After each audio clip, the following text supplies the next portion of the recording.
आज कैंसर का शिविर यहाँ पे लगा हुआ है और ये जो शिविर है फर्स्ट ऑफ ऑल तो वर्ल्ड कैंसर केयर सोसाइटी और अमेरिकन ऑन्कोलॉजी के सपोर्ट के साथ लगा हुआ है और मैं धन्यवाद करता हूँ।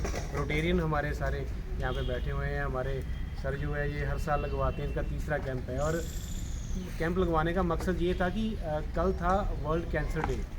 पूरी दुनिया में ना कैंसर का दिन मनाया जाता है, लोगों को बताया जाता है कि कैंसर क्यों होता है, कैसे होता है, ऐसा क्या करें, कैंसर से कैसे बचें, उसके सिम्टम क्या क्या हैं।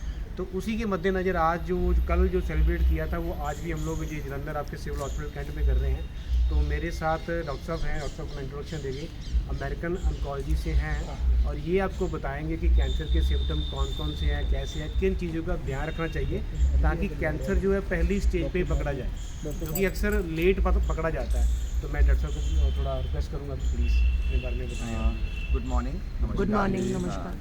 मैं डॉक्टर अरुण शर्मा हूँ। मैं सर्जिकल ऑन्कोलॉजिस्ट, जिसको कैंसर के सर्जन बोलते हैं, हूँ श्रीमन हॉस्पिटल अमेरिकन ऑन्कोलॉजी में। तो 4 फेब को हर साल वर्ल्ड कैंसर डे मनाते हैं हम। उसका मेन जो पर्पस है इस बार, उसका हर बार कोई ना कोई लोगो अलग अलग बनाते हैं। जो लास्ट ईयर भी था, इस ईयर भी है, वो है क्लोज द केयर गैप। उसका मतलब क्या है? उसका मतलब है कि हम कैंसर में जो केयर में प्रॉब्लम्स आ रही हैं उस गैप को बंद करें।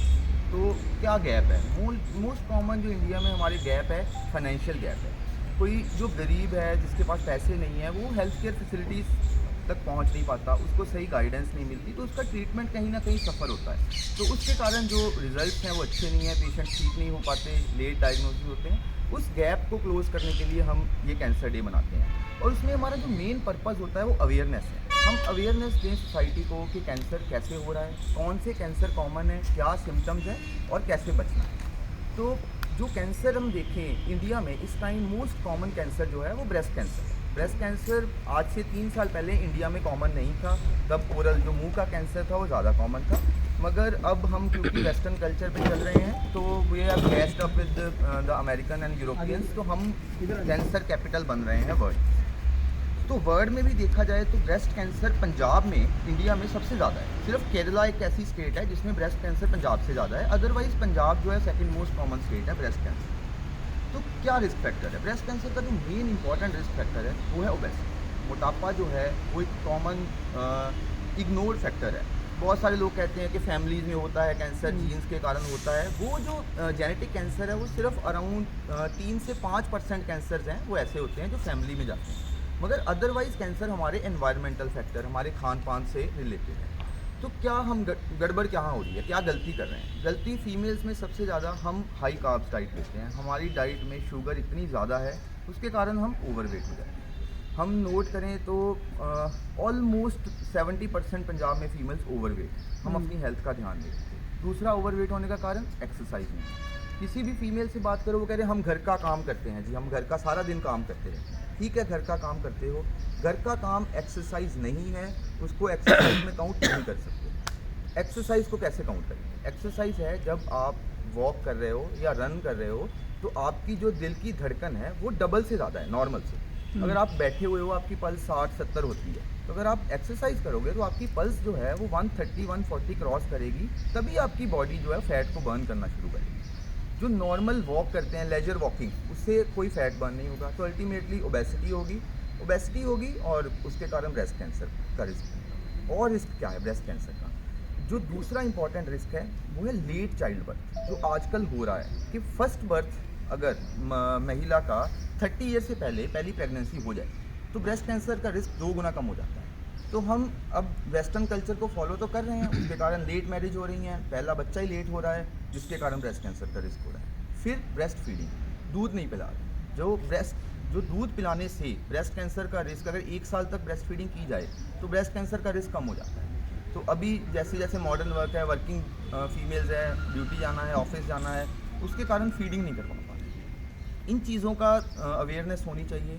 और फिर उसके बाद अगर है, हाँ, हमने अपना लाइफस्टाइल ठीक कर लिया, फिर हम बचेंगे कैसे कैंसर से? उसके बाद हमने करना है प्रिवेंशन के लिए काम और स्क्रीनिंग पे काम करना है कि हम कैंसर को स्टेज 0 पे पकड़ लें।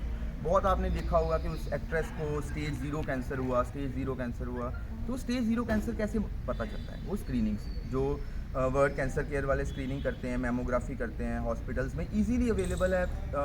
500-600 रुपीज़ की कॉस्ट है, साल में एक बार होनी है मेमोग्राफी। और किसकी होनी है 45 ईयर्स के बाद सभी फीमेल्स। कोई आपकी फैमिली हिस्ट्री हो नहीं हो, 45 के बाद साल में एक बार मेमोग्राफी होनी ही होनी है। उससे हमने डरना नहीं है, वो आपकी प्रिवेंशन के लिए है। जैसे हम ब्लड टेस्ट करवाते हैं, हम अपना लिपिड प्रोफाइल करवा रहे हैं, कोलेस्ट्रॉल चेक करवा रहे हैं, हमने अपने ब्रेस्ट की स्क्रीनिंग भी करवानी है। दूसरा, उसके बाद अगर हम अर्ली डिटेक्ट होता है, डिटेक्ट सिम्टम्स कैसे।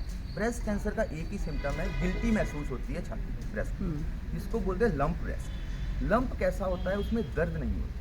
तो ये बात सबसे इम्पॉर्टेंट है, जो कैंसर की गिल्टी है वो पेनलेस होती है। पेनलेस होने के कारण हम इग्नोर कर देते हैं कि कोई प्रॉब्लम नहीं है, दर्द तो हो नहीं रही, तो हम वेट करते रहते हैं, कई साल चलता रहता है, तो वो अल्टीमेटली स्टेज 3 या 4 पे आके डायग्नोज होता है। तो कोई भी किसी आपके जान पहचान में आप में कभी भी लगे कि मुझे गिल्टी लग रही है और उसमें दर्द नहीं है, उसको इग्नोर ना करें, उसको अपने oncologist, surgical oncologist, medical oncologist, जो भी कैंसर के एक्सपर्ट हैं उनसे मिलें, उनसे बात करें। ज़रूरी नहीं है कि सब गिल्टियाँ कैंसर की होंगी, मगर उस पर ध्यान रखना ज़रूरी है। दूसरा कॉमन कैंसर, फीमेल्स में ही बात करूंगा ज़्यादा, सर्विक्स, जो बच्चे दानी के मुंह का कैंसर है, वो सेकंड मोस्ट कॉमन कैंसर है इंडिया में इस टाइम। और बहुत ही शर्म वाली बात है हमारे लिए कि ये कैंसर एक वैक्सीनेशन से बिल्कुल ठीक हो जाए।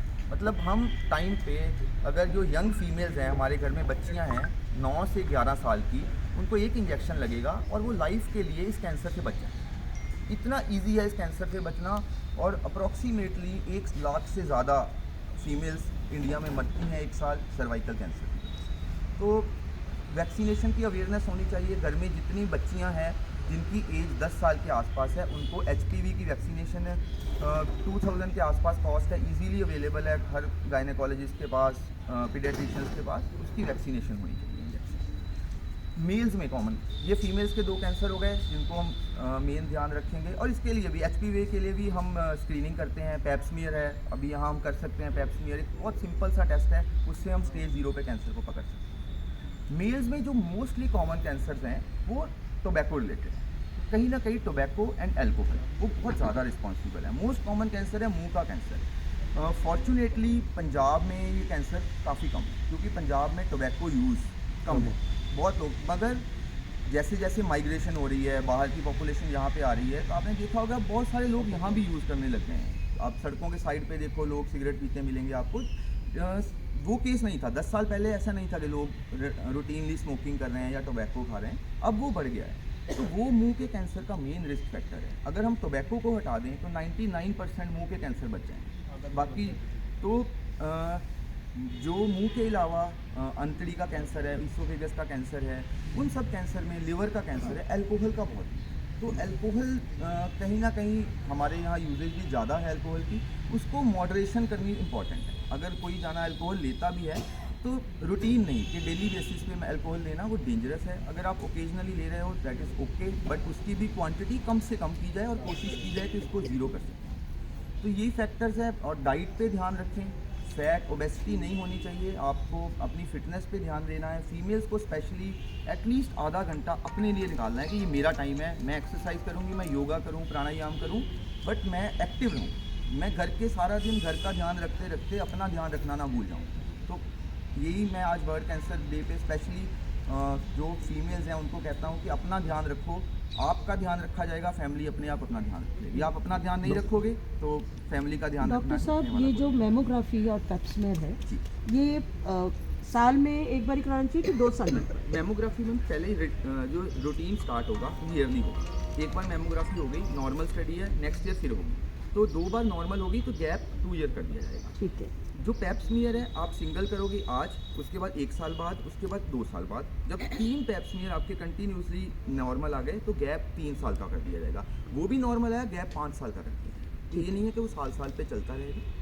दोस्तों, जो बच्चे का बर्थ कार्ड बनता है, जैसे इंजेक्शन का वैक्सीनेशन कार्ड बनता है, क्या जो आप इंजेक्शन बता रहे हैं उसमें ऐड है या होता है नहीं करते?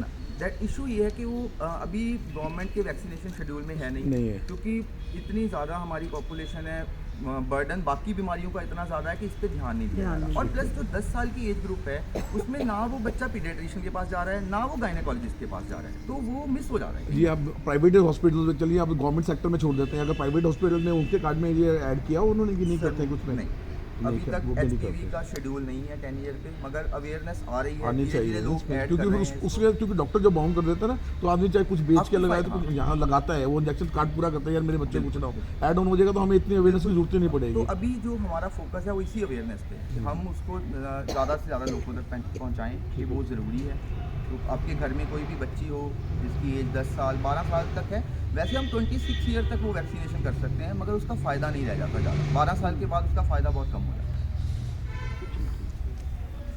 थैंक यू डॉक्टर साहब, थैंक यू। है। कोई क्वेरी किसी की हो बढ़िया तो मुझे ऐसे लगता है कि जिन पेशेंट्स का सर देखो मेल्स में प्रोस्टेट कैंसर मोस्ट कॉमन है।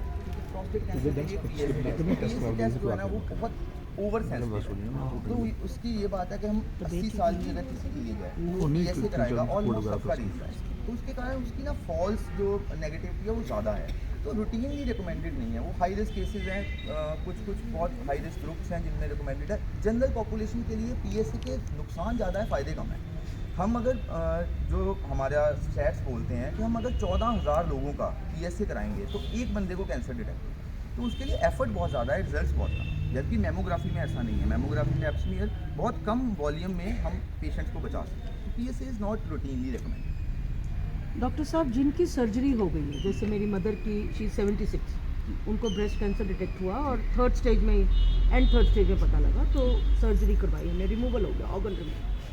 क्या उनको बाद में मेमोग्राफी की ज़रूरत है?